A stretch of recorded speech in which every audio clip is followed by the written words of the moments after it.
Hola, soy el Dr. José Ernesto Contreras Pulido y hoy quiero hablarles sobre el catolicismo. Se le llama sana doctrina a la enseñanza de las verdades bíblicas tal y como quedaron por escrito en la Biblia, sea que las entendamos claramente, parcialmente o se consideren un misterio, o sea, una verdad obvia, pero de la que aún no tenemos una completa explicación. El principio fundamental es, si Dios lo dijo, yo lo creo, y así es.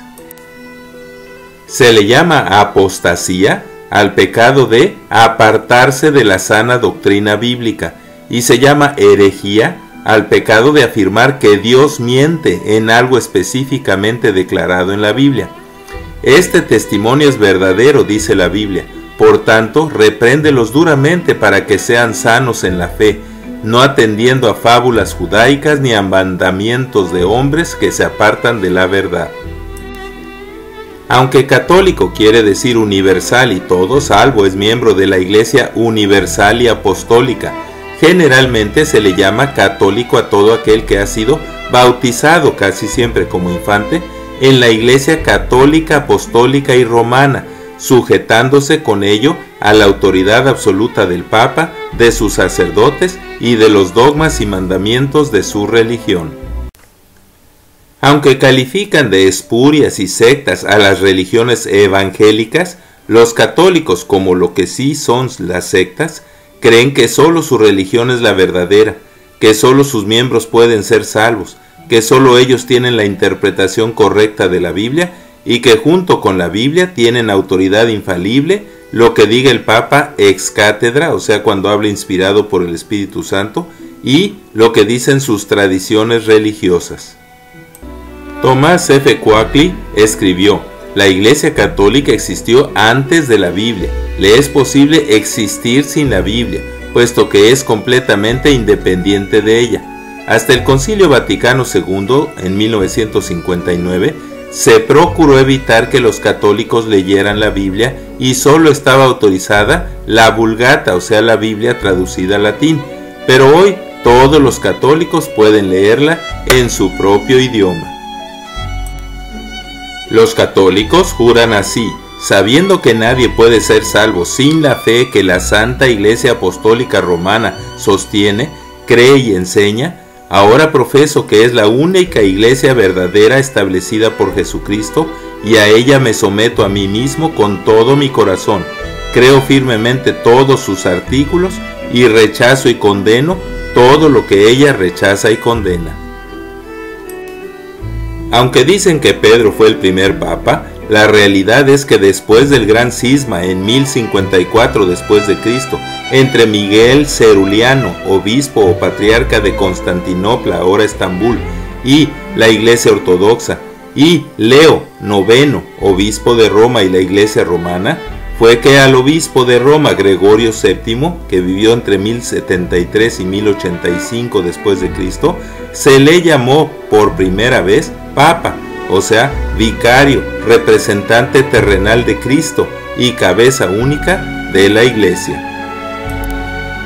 Así, los católicos creen que los papas son los sucesores de Pedro apóstol y herederos de lo que interpretan que Jesucristo le dijo: tú eres Pedro y sobre esta roca, o sea, Pedro y no Cristo, edificaré mi iglesia, y a ti te daré las llaves del reino de los cielos, y todo lo que ates en la tierra será atado en los cielos, y todo lo que desates será desatado, y los pecados que perdones serán perdonados. También creen en la Inmaculada Concepción de María, dogma que se adoptó en 1854, que es Madre de Dios, que es siempre virgen y autoridad perenne sobre su Hijo. Creen en su Asunción, dogma que se aceptó en 1950, y que ahora en el cielo es intercesora entre los humanos y Dios y corredentora con Jesucristo. El lema es: a Jesús por María, y con María todo, sin María nada, aunque dicen que a María se le venera y que no se le adora. Los católicos se hincan, rezan y piden milagros a imágenes inánimes, sordas e impotentes de palo, yeso, tela, etc., que son múltiples representaciones de María, del Cristo crucificado y santos, asegurando que unos son más milagrosos que otros. Pero la Biblia dice: no harás ni te inclinarás ante imágenes, solo a Dios y en espíritu honrarás, adorarás, orarás y clamarás. Fue el Papa Pío XII quien declaró: con la autoridad de nuestro Señor Jesucristo, de los bienaventurados apóstoles Pedro y Pablo, y con la nuestra, pronunciamos, declaramos y definimos ser dogma divinamente revelado, que la Inmaculada Madre de Dios y siempre Virgen María, terminado el curso de su vida terrenal, fue asunta, o sea, ascendida, en cuerpo y alma, a la gloria del cielo. Luego se dice: el que está bajo la protección de María será salvo, el que no lo esté será condenado. Oh Virgen Inmaculada, estamos bajo tu protección y recurrimos solo a ti, y te imploramos que no permitas que tu Hijo amado, quien está irritado por nuestros pecados, nos abandone al poder del diablo. Tú eres mi reina y defensora, solícita de mi salvación.